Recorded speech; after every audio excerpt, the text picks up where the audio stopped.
Hello, everyone.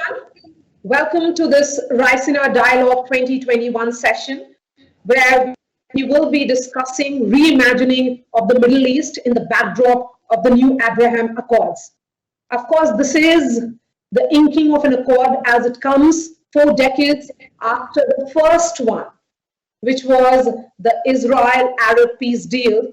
And remember, this is the cornerstone of this agreement is economic cooperation.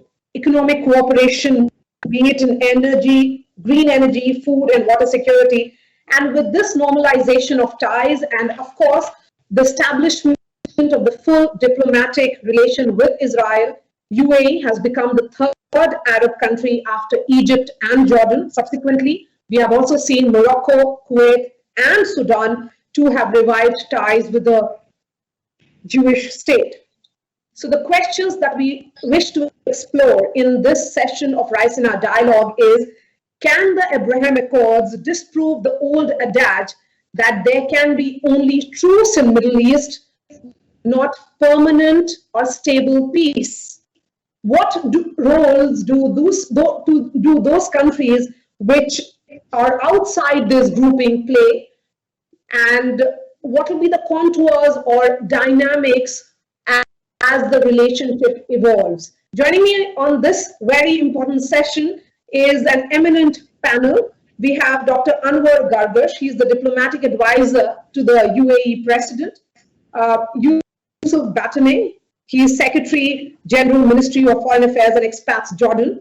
Sanjay Bhattacharya, Secretary at the Ministry of External Affairs here in India. Gentlemen, thank you so much for your time. Let me give you a broad idea of how the session will be happening. We'll be, for the first 30 minutes, I'll be asking questions and you can respond to those. And towards the end, I'll be giving you time for the closing comments. Let me begin with you, Dr. Gargash. Former US President Donald Trump, who played an important and key role in the inking of this historic deal, had explained the name Abraham Accord as coming together of Christianity, Judaism, and Islam. Since the truce is so precariously placed on religious dynamics, the question is, are these accords just about temporary truce, or are you sensing that they can lead to peace in the long term? Thank you very much. Thank you, and it's a pleasure to be here at the Raisina Dialogue, a very important forum for us in the region. I think the first thing that has to be emphasized is from the perspective of the UAE, the Abrahamic Accord is about three things. Number one is to address what has been really a strategic cul-de-sac in the region, a breakthrough that was necessary to break what I would say was a strategic stalemate. I think the second thing, that the Abrahamic Accord does not in any way come and claim that it will resolve the Palestinian-Israeli issue, but will also, through our relations, direct relations with Israel, will be able to help and support. If you think about it, the two helpful countries to Palestinians, Arab countries in Jordan and Egypt, and a large part of their ability to support the Palestinians has been also because they also have relations also with Israel. That's part of the thing. So we are also hoping that this will create more bridges, and that in some ways these bridges will be able also to help what is essentially something that Palestinians and Israelis have to come together. Last but not least is about reimagining the region. Egypt in terms of economic benefits, mutual economic benefits, the strengthening the region also in terms of an anti-extremist narrative. So clearly, this sort of bridge building is very much fits in our looking at our region and saying we have to make how of this region adage has been prescribed. I agree with you when you have used that phrase that this is about overcoming the psychological barrier. I was reading one of your interviews and you'd use that phrase that first it is about economic cooperation and that everything is not going to change overnight. So, on the basis of this accord, what do you think you'll be able to achieve immediately in near future? What is the aim, of course, in the long run, we know, but what about the immediate future? I think immediately there are several benefits. I think again we are showing, as indeed Egypt has shown before, that you can have differences and you can have issues on how you see a two-state solution and the necessity for a two-state solution. But at the same time, while you hold your guard and you hold your position on the political position, you are also able to build these bridges, build some reservoir of goodwill. This takes time. This is not something that will happen overnight. I think also immediately is unlocking, at least I'm talking about our bilateral relationship with Israel. We've really unlocked immediately an economic potential. Israel is not the largest economy. The UAE definitely is not the largest economy, but they're both very significant Eastern economies. And I think unlocking the economic and investment benefits in the bilateral has already started. I think we're also sending messages of diversity.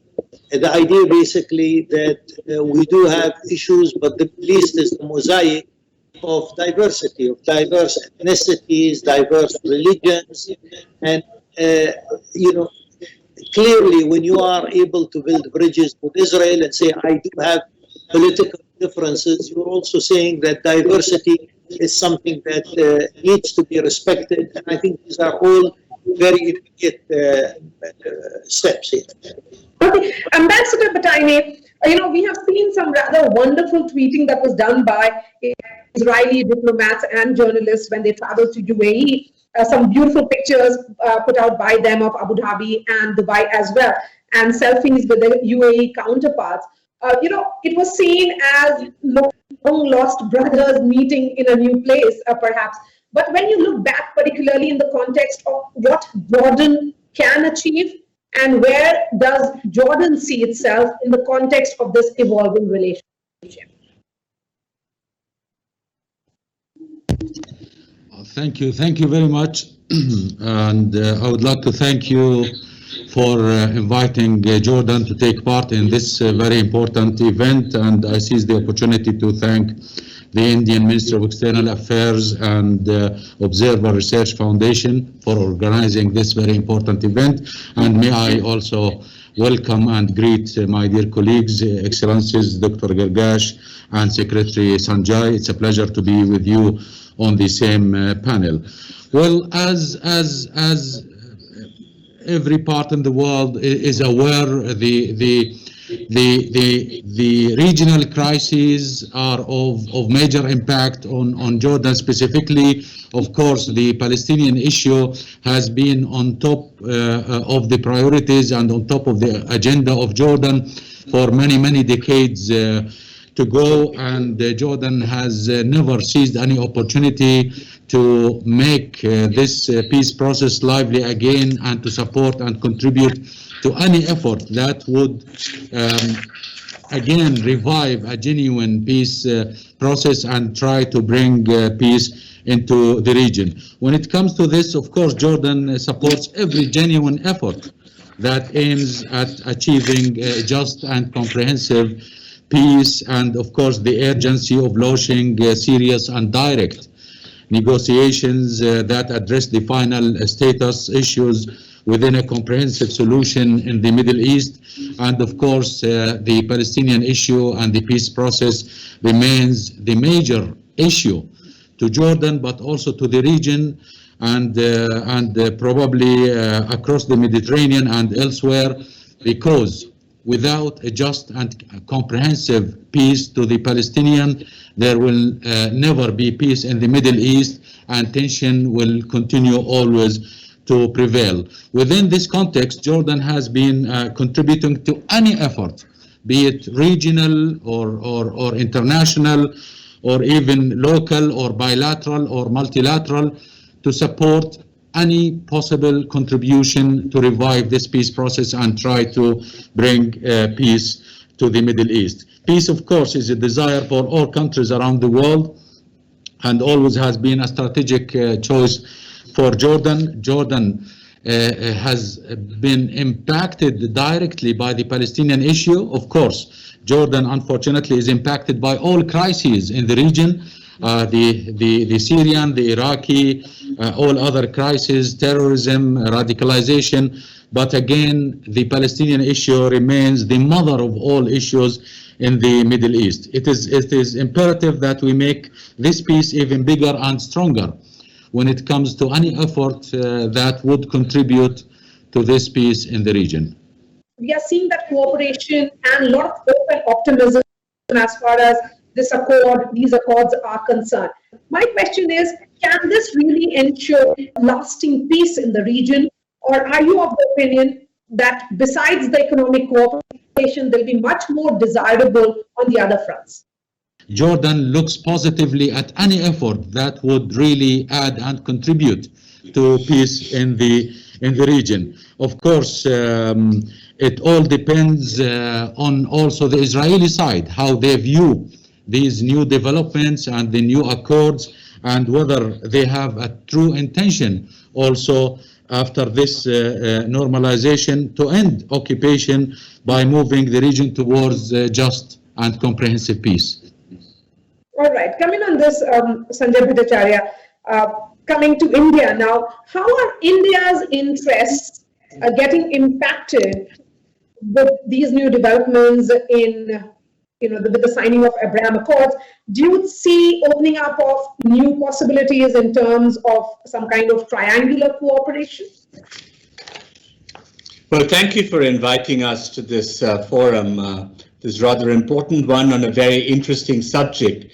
And I also extend my greetings to my colleagues from the UAE and Jordan. This is a delightful moment to talk about the shifting sands. We look at this region of West Asia and the Gulf as our extended neighborhood. And so we are intimately linked with everything that happens in that part of the world. And we have been linked with this for a very long period of time. So we look at this with great interest. The way we see it, if I may just elaborate a bit, is that, of course, it's a dynamic situation and it's a bit of a flux. But there are three broad trends, of which the one that you referred to is one of those. The first trend that we see in this very significant region is one which is coming about because of a larger economic transformation and technological change. And in many ways, this is bringing about changes in that particular part of the world, and it's reacting to it. The second is the sense of rapprochement, of understanding that is now coming about, which you referred to. And I think the Abraham Accord is one of the very significant ones in that, in which we have a negotiated settlement. This is not coming out of war. It is not coming out of fear. It is coming out because you have an optimism towards the future and you've well-defined objectives. But there are other rapprochements that are coming about as well. I think the recent rapprochement within the GCC is one such. And I think we see that, in the broader region, the discussions that are currently ongoing about Iran are also very significant in this respect, because I think we all wish to see a region that is stable and peaceful. And in this context, I also wish to mention the third broad trend that is happening, and that is what the youth is bringing about. And I think, like many other parts of the world, particularly in my country and in Africa, the region of West Asia and the Gulf is one in which the youth constitutes a very large portion of their population, and therefore their aspirations, their social needs, and also what my Jordanian colleague mentioned about the tendencies towards radicalization, particularly of these communities and the youth, is something that is significant. So if you look at it in this particular context, the rapprochement that has come about, the understanding at a political level with an economic objective, which is future-oriented, is something that we have welcomed in public, as you know. For us, it is very important to note that apart from the fact that we have intimate relations with all the countries in the region, without exception, that we have always steadfastly stood with the Palestinian cause. And not only have we stood with the Palestinian cause, we have been there on the ground through development assistance, capacity building, our contributions to UNRWA. So we have always been with the Palestinian cause and their aspirations, because we realize that this is an important element in this particular process. But as I was saying earlier, this particular understanding that you referred to is extremely significant, because this consolidates the understandings that have been there for a long period of time with several Arab states and the state of Israel. And it also consolidates this into an official agreement. There are others in the Arab world who also understand the intricacies of this particular approach and the benefits that can come about, because today we are no longer in a zero-sum game approach. So if you want to have a dynamic approach and a win-win approach towards this, you will need solutions that are cognizant of each other's priorities and incorporates them towards something that is for common good. So in that context, we do see huge opportunities coming about. But of course, as we look into the future, India has many views on that and how we should extend our collaboration in the region. And Ambassador Bhatani was pointing out the role of Palestinians, and then only can there be a long-lasting, sustainable peace. How do we formalize it and make it into a setup which is more institutional? Right. So I think what is really important to note is that the Palestinians are a very important part of this particular equation. And I think there is nobody who denies that. And we've consistently advocated the cause for direct negotiations so that a settlement can be reached on the terms that both sides would be happy at the end of the negotiations. That is absolutely necessary. We have very good relations with all the states in the region, and we have always felt that negotiated diplomatic settlements are the way forward. But in the meanwhile, we must proceed on every process that we can in terms of promoting economic development, the prospects of the future, so that we can have situations that are win-win for everybody. On India's part, I must mention at this stage that we look at this also as a dynamic situation, and you would have noticed that our relations with the region, while it is traditional, has also undergone many changes.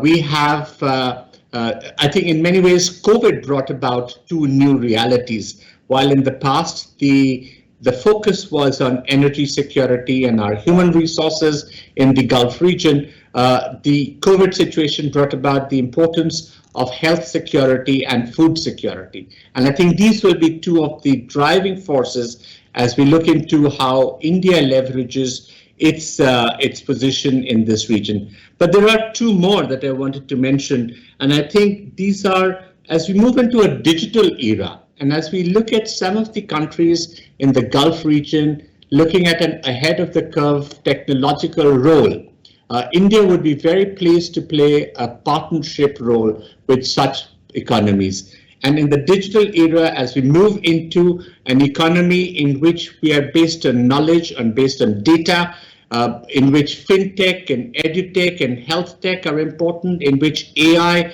and blockchains become important, India will be the partner of choice for all the partners in the Gulf. And the second part, which I think will be very important as we move into the future, is how innovation, entrepreneurship play a significant role, because the way technology is changing, innovation will have to be more focused and oriented towards our objectives. Investments have to be driven towards each other's national development priorities. And in that, again, I think India would be very happy to play a role with our Gulf partners. I'm going to talk about the energy changes also with Dr. Darvish.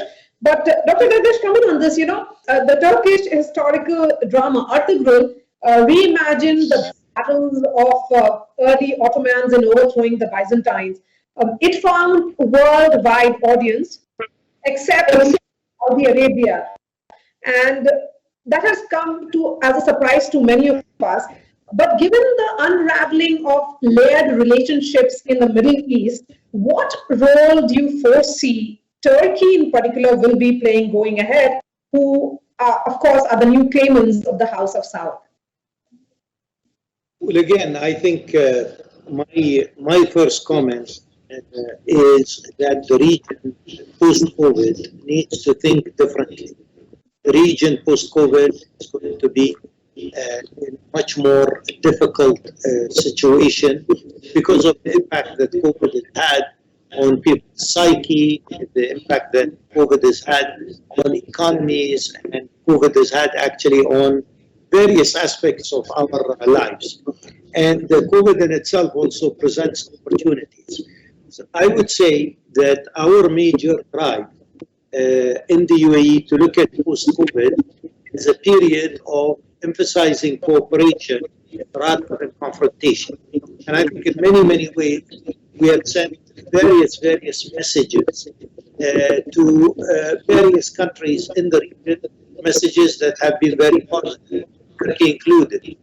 And the whole idea is the region cannot really expect to move forward and really lag behind other regions in the globe without a de-escalation of political tensions, greater cooperation in areas of investment, in areas of economy, and areas of new technology.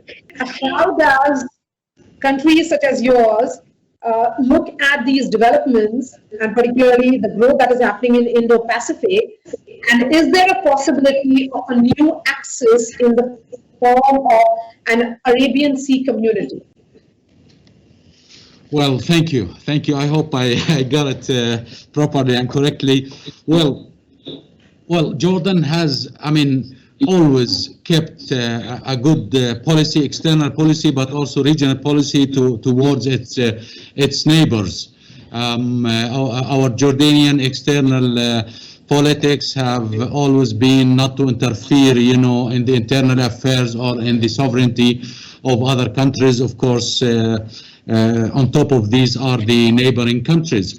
And pertaining to your question, well, Jordan has always, for example, kept excellent relations with the GCC countries, be it as an organization or bilaterally with each brotherly country from the GCC countries.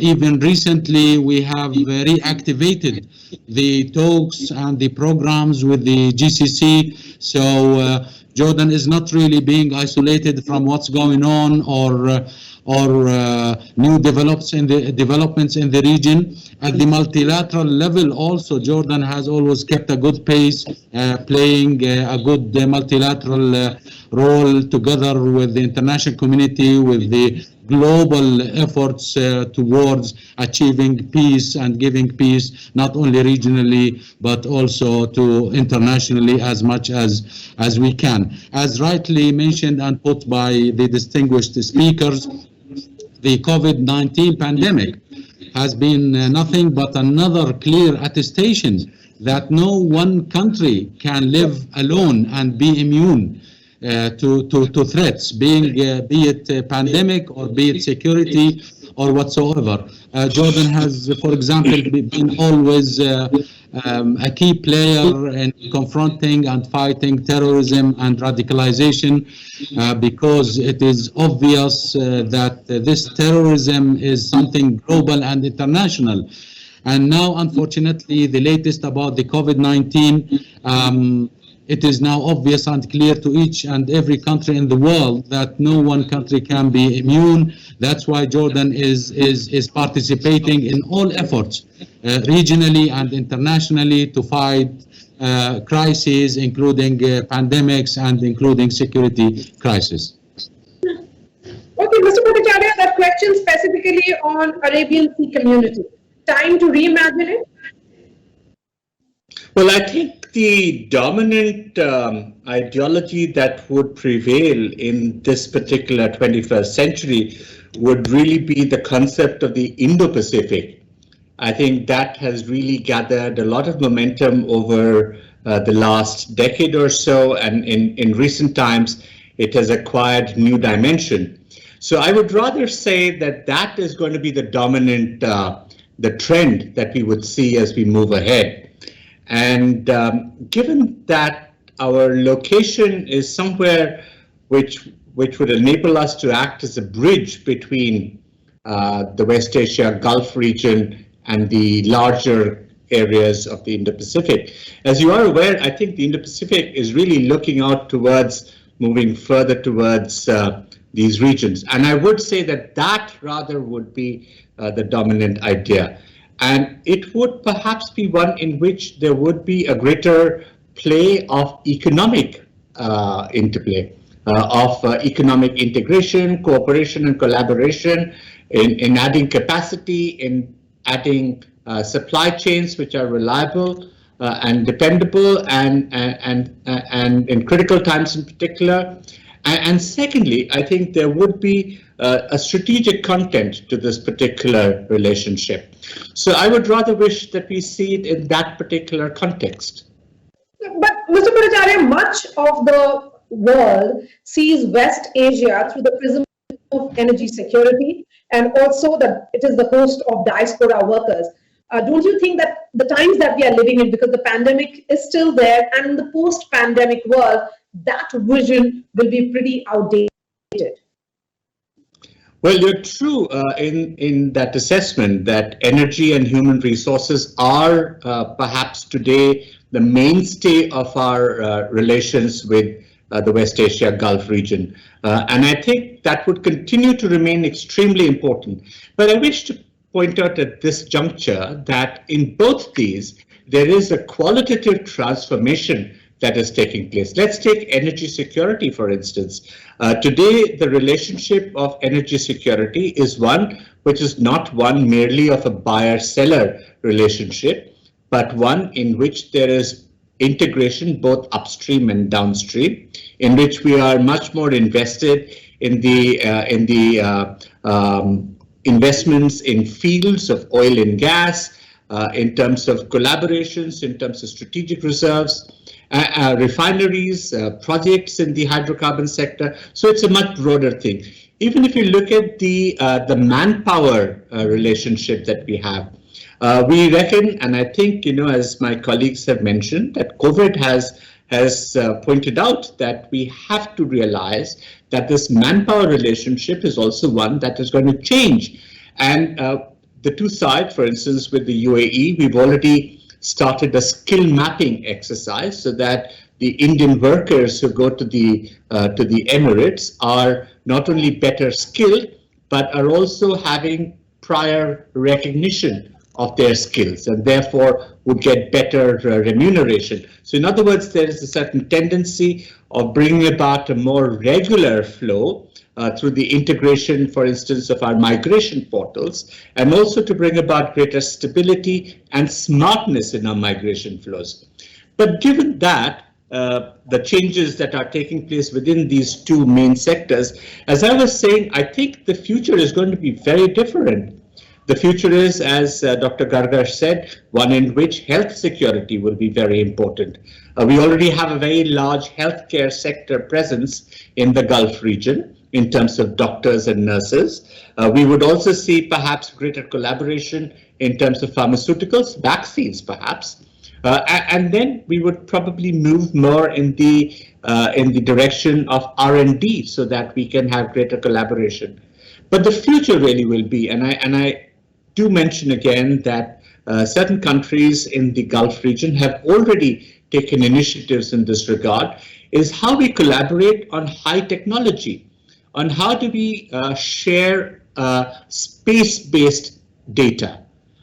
Because space data would be useful not only for traditional modes like communication, but also for things like spatial urban planning, agricultural mapping, education programs, even your healthcare systems would be run on space-based data. So that's an area of collaboration. Fourth industrial revolution, this is right in front of us. What are we going to do about AI and blockchains? You know, our collaborations today with some of the countries in the Gulf, Middle East, West Asia region are very, very deep in some of these respects. And these will become perhaps ones which will add much greater value as we look ahead to the future.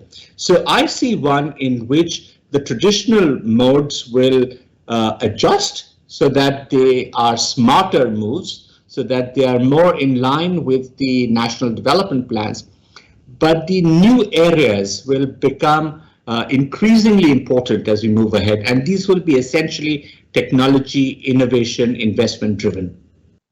I'm going to begin wrapping this, and for that I'll go straight to Dr. Gargash. Dr. Gargash, one thought that is often there is, can there be a durable peace without involving and including Iran in it?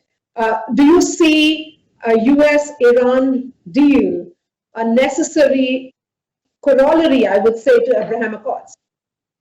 I mean, the simple answer is for the region to be stable and prosperous, Iran has to be included. That is really the simple answer. But again, it's an issue really of building confidence building measures. You don't move from point A to point Z without going through several things. So I think that we need to make it very clear that the region, for the region to move forward, for the region to concentrate more on prosperity and consider prosperity equal to stability, Iran has to be included, Turkey has to be included, Israel has to be included. But again, it's a journey. I think the first thing is the realization that this is what the future holds to us. We can't afford to repeat previous decades of confrontations.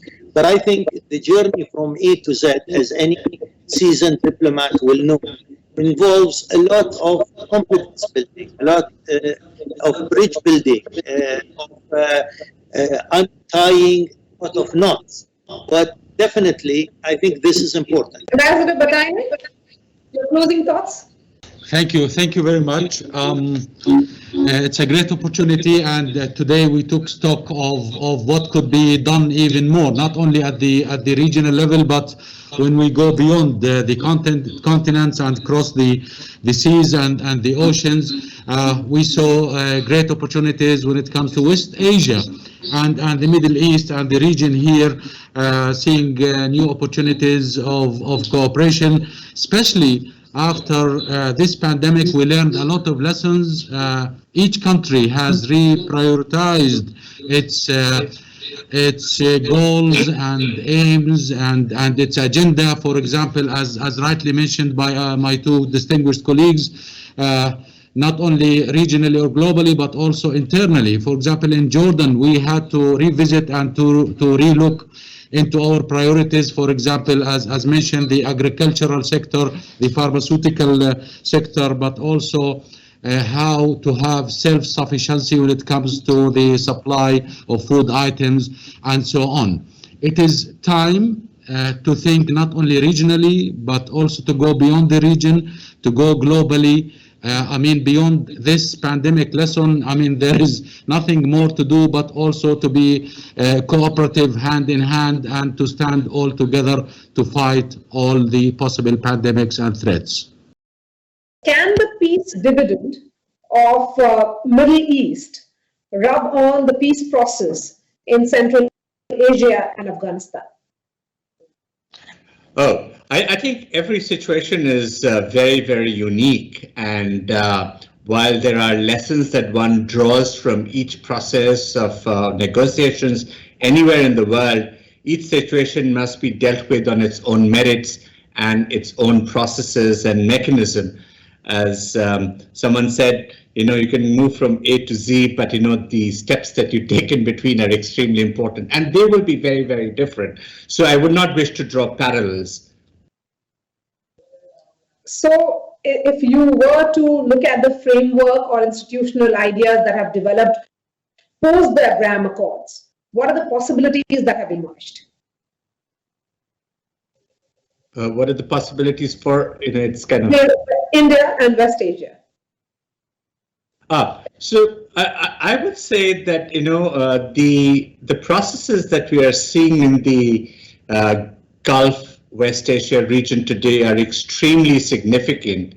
You started off by talking about the shifting sands, and I think the most important shifting sand that we see is that there is a certain sense of alignment that we see across the globe, in which we are aligning processes, in which we are looking at political negotiated settlements. We are looking at options that are economic, technological, that are future-oriented, that are people-oriented, that serve the needs of the people. And I think these are the broader principles that are far more critical and important to recognize as we see these very, very significant changes taking place. In terms of the transformation that is happening around, I think the biggest lesson that India and the region would learn from each other is that while it is true that we have a partnership over centuries and over eons in which we have had no issues between us, but we have realized that in the current time that we have become even more dependable, reliable partners, not only for the manner in which we fashion and conduct our relations for our peoples today, but also as we look to the future, because both our transformations are getting aligned. I find it very interesting that we are now invested in the national development of each other, and that is a very important realization. And I think that's what is going to shape this very important strategic partnership that India shares with this region as we move ahead. On that note, thank you so much for joining us, Sanjay Bhattacharya, Yusuf Batane, and Dr. Anwar Gargash. Thank you so much for joining us in this session of Raisina Dialogue 2021. The topic, of course, as we discussed, was shifting sand, reimagining, and the new creation of the new Middle East in many ways. Thanks so much for watching, and thank you, everybody. Thank you.